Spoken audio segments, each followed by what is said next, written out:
बगिया में आग मिचौरी का खेल खेल रही थी और उस बगिया की शोभा बड़ी निराली है जिसमें रुक्मिणी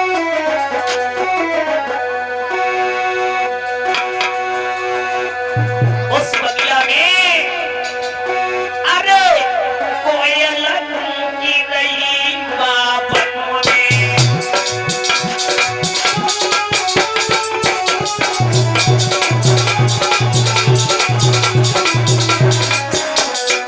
और उस बगिया रुक्मिणी जो बन है अरे कोयल की रही है बाबन में आई रही मधुर सुगंध फूल में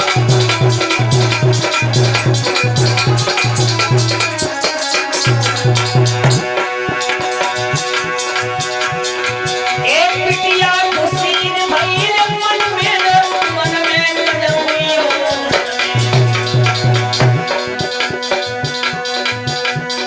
कोयल करती है बादल में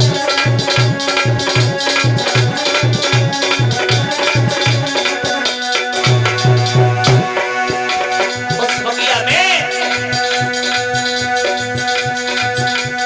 भैया ठंडी ठंडी जले प्यार यद बगिया की शोभा न्यारी है भैया ठंडी ठंडी जले प्यार बगिया की शोभा न्यारी है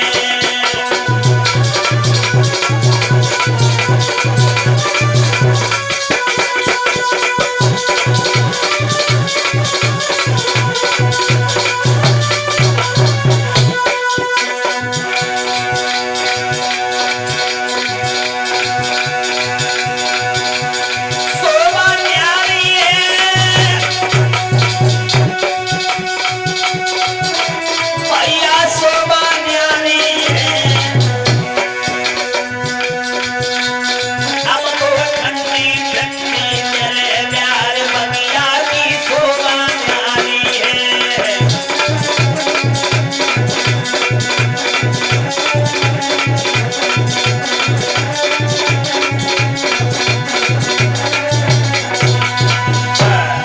उस बगिया की शोभा बड़ी निराली है और इधर सब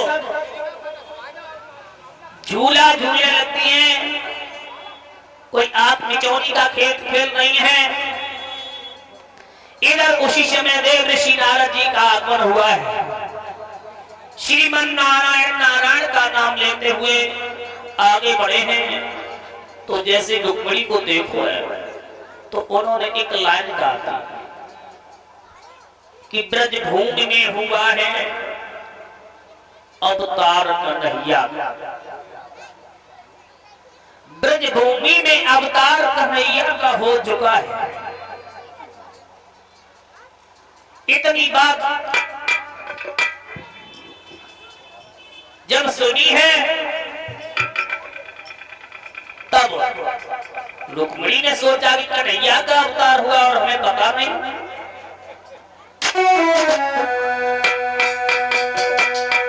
कि सोचने लगी रुक्मिणी मन में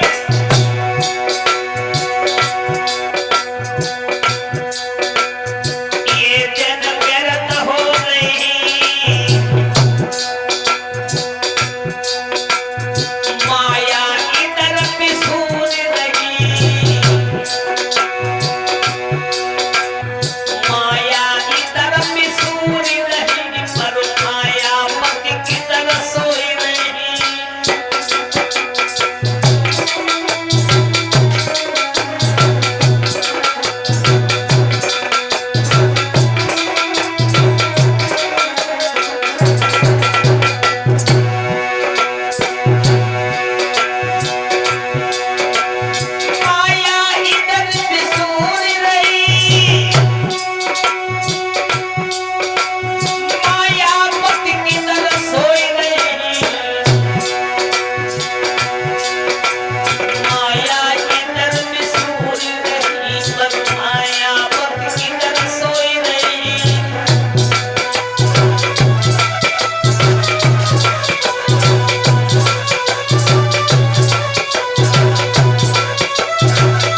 कुछ और हो जाता है।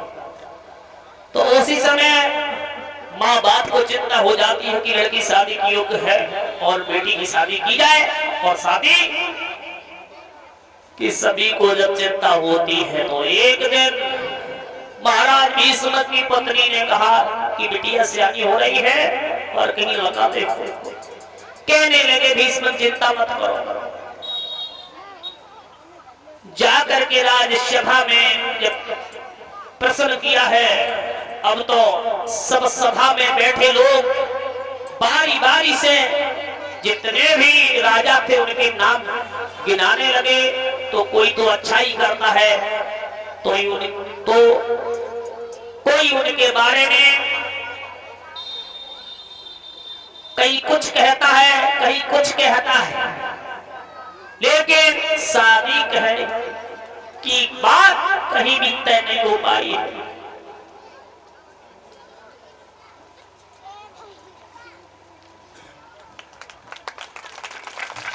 और ये हमारे राताश्री मीनू यादव, नमस्ते इंडिया डेयरी, ये हमें हार से और एक से एक मुद्राओं से सम्मानित कर रहे हैं। और मामा श्री के ये सुपुत्र हैं। भगवान यश कामो, बल कामो, धन कामो, जिस तरीके से श्री आदि शक्ति गंगा यमुना जैसी पावन धारा बहती है, सदा दौलत के भंडार भरते नहीं, ये शुभकामना है मीनू भैया जी के लिए। और इनका कार्यभार आज की सभा यहीं पर खत्म होती है। दूसरे दिन फिर वही बात रखी।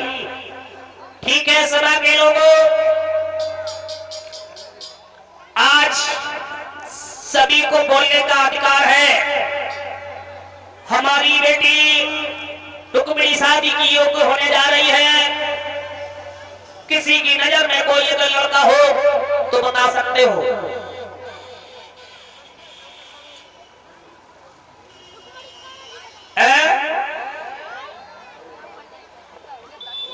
कोई किसी को बताता है, कोई किसी को बताता है, लेकिन महाराज भीष्म के जो सबसे छोटे सुपुत्र हैं उन्होंने कहा कि पिताश्री बोलिए महाराज। हेलो देखिए, बोलिए कि इस समय अगर इस भारत अगर भूमि पर केवल अगर झंडा लहराता है तो सर पे याद होगा। अच्छा, क्योंकि इस समय आर्यवर्त में सिवाय कृष्णचंद्र के अलावा कोई ऐसा है ही नहीं जो उनकी बराबरी कर सके। बहुत है महाराज। तो इसलिए हमारी इच्छा है हमारी बहन रुक्मिणी की शादी भगवान कृष्ण के साथ में की जाए। ठीक है महाराज। अरे भैया, इतनी बात जो कही सोई उसी समय रुको बेटा। कहने लगा पिताश्री क्या कह रहे हो? मैं ये कहना चाहता हूँ महाराज, क्या कहना चाहते हो? रुक्मिणी की शादी भगवान कन्हैया के साथ में बिल्कुल नहीं होगी। बस ये समझ लेना, अगर रुक्मिणी की शादी की बात उस वाले के साथ में अगर तुम बनने अगर बात करते हो तो जाते हो तलवारें चल जाएगी।